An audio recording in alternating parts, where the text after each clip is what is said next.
মাননীয় উপাধ্যক্ষ মহোদয়, আজি বিৰোধীয়ে যি শিক্ষা ব্যৱস্থাৰ ওপৰত কাটমোচনৰ প্ৰস্তাৱ আনিছে, এই প্ৰস্তাৱক বিৰোধিতা কৰি মই দুই এষাৰ কথা ক'ব বিচাৰিছোঁ। মাননীয় উপাধ্যক্ষ মহোদয়, আমি সকলোৱে জানো যে শিক্ষা হৈছে এটা জাতিৰ ভৱিষ্যত। এনে এটা পবিত্ৰ আৰু স্পৰ্শকাতৰ বিষয়ৰ ওপৰত কাটমোচনৰ প্ৰস্তাৱনাটো সঁচাকৈ দুৰ্ভাগ্যজনক। চৰকাৰক বিৰোধিতা কৰাৰ নামত শিক্ষা বিভাগৰ ওপৰত বা শিক্ষাৰ বাজেটৰ ওপৰত যি কৰ্তনৰ বিচাৰিছে, ইয়াৰ অৰ্থ বিদ্যালয়ৰ শ্ৰেণীকোঠাৰ উন্নতিকৰণৰ, শিক্ষক প্ৰশিক্ষণ তথা মধ্যাহ্ন ভোজন, ছাত্ৰ ছাত্ৰীৰ বৃত্তি আৰু যুৱ প্ৰজন্মৰ সপোনৰ ওপৰত কুঠাৰ মৰা। মাননীয় উপাধ্যক্ষ মহোদয়, বিৰোধী পক্ষৰ চৰকাৰৰ ভুল আঙুলিয়াই দিয়ক, তাৰ আমাৰ কোনো ক'বলগীয়া নাই, বা গঠনমূলক পৰামৰ্শ তেওঁলোকে দিয়ক, বা চৰকাৰৰ শিক্ষাৰ ক্ষেত্ৰত অধিক ধন বা উন্নত ব্যৱস্থাৰ ক্ষেত্ৰত তেওঁলোকে দাবী কৰক, এই ক্ষেত্ৰত আমাৰ কোনো ক'বলগীয়া নাই। কিন্তু শিক্ষাৰ দৰে বিষয়ত কাটমোচন আনি যি অনুদান কমোৱাৰ প্ৰস্তাৱ দিছে, এই কথাটো গঠনমূলক বিৰোধিতা নহয়। গতিকে এই সদনৰ জৰিয়তে মই বিৰোধীক ক'ব বিচাৰিছোঁ, তেওঁলোকে কৰ্তনৰ প্ৰতি নাথাকি যাতে শিক্ষাৰ বাজেটৰ ওপৰত বৰ্ধন কৰাৰ কাৰণে তেওঁলোকে প্ৰস্তাৱ আমাক সহযোগিতা কৰে, তাকে মই অনুৰোধ জনাব বিচাৰিছোঁ।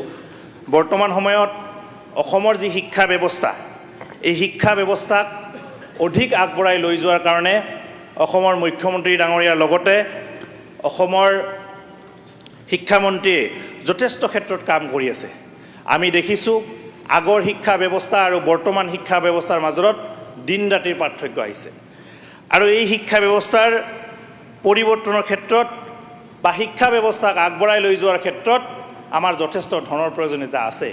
আৰু সেই ক্ষেত্ৰত আমাৰ সন্মানীয় বিধায়কসকলে কোৱাৰ ধৰণে কৰ্তন নহয়, বৰ্ধনহে আমাৰ কৰিব লাগে। মই যিহেতু BTC অঞ্চলৰ বাওঁসুঙুৰি সমষ্টিক প্ৰতিনিধিত্ব কৰি আহিছোঁ, গতিকে মই এই বিষয়ত আপোনাক জৰিয়তে বিভাগীয় মন্ত্ৰীক জনাব বিচাৰিছোঁ।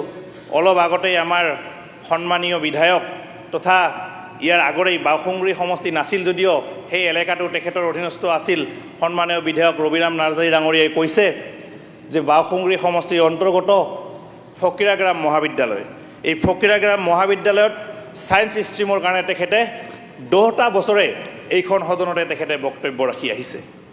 উপাধ্যক্ষ মহোদয়, এই কথাৰ জৰিয়তে মই এটা কথা ক'ব বিচাৰিছোঁ, এখন মহাবিদ্যালয়ত ছায়েন্স ষ্ট্ৰীম লৈ যোৱাৰ কাৰণে যদি আমি 10 বছৰ যুঁজিব লাগে, তো ইয়াতকৈ দুখৰ কথা আৰু একো হ'ব নোৱাৰে।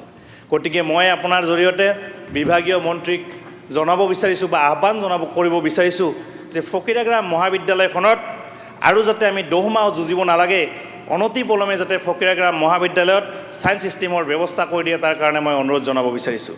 কাৰণ বাওঁসুঙুৰি সমষ্টিত এখনো আপোনাক জনাবলৈ পাই মই দুখেৰে জনাইছোঁ যে বাওঁসুঙুৰি সমষ্টিত এখনো ছায়েন্স ষ্ট্ৰীমৰ মহাবিদ্যালয় নাই, বা এখনো কমাৰ্চ কলেজ তাতে নাই।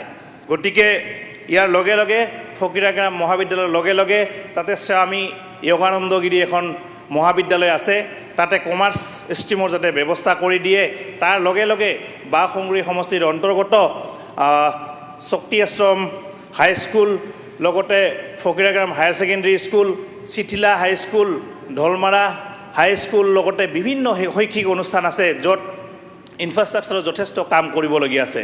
গতিকে এই ক্ষেত্ৰতো যাতে বিভাগীয় মন্ত্ৰীয়ে গুৰুত্ব দিয়ে, তাৰ কাৰণে মই অনুৰোধ জনাব বিচাৰিছোঁ আপোনাৰ জৰিয়তে। তাৰ লগে লগে BTC অঞ্চলত বড়ো মাধ্যমৰ লগতে যিবিলাক মাধ্যম আছে, সেইবিলাক মাধ্যমত যাতে পাঠ্যপুথিৰ ব্যৱস্থাসমূহ অনতিপলমে কৰি দিয়াৰ ব্যৱস্থা কৰে। কাৰণ বহু ক্ষেত্ৰত আমি দেখিবলৈ পাওঁ যে বড়ো মাধ্যমৰ যিবিলাক লেংগুৱেজ আমাৰ পাঠ্যপুথি আছে, সেই পাঠ্যপুথিসমূহ বহু পলমকৈ যোৱাৰ কাৰণে আমাৰ বড়ো ছাত্ৰ ছাত্ৰীসকলৰ কাৰণে যথেষ্ট অসুবিধাৰ সন্মুখীন তেওঁলোকে ভুগিবলগীয়া হয়। গতিকে সেই পাঠ্যক্ৰমখিনি যাতে স্কুলীয়া শিক্ষা আৰম্ভ হোৱাৰ লগে লগে যাতে সেই ব্যৱস্থাখিনি কৰে, বা কৰ্চসমূহ আৰম্ভ কৰাৰ লগে লগে যাতে আমি সেই পাঠ্যপুথিসমূহ তেওঁলোকৰ ওচৰত লৈ যাব পাৰোঁ, তাৰ যেনে ব্যৱস্থাপনা কৰে। গতিকে আৰু বিশেষ নকওঁ।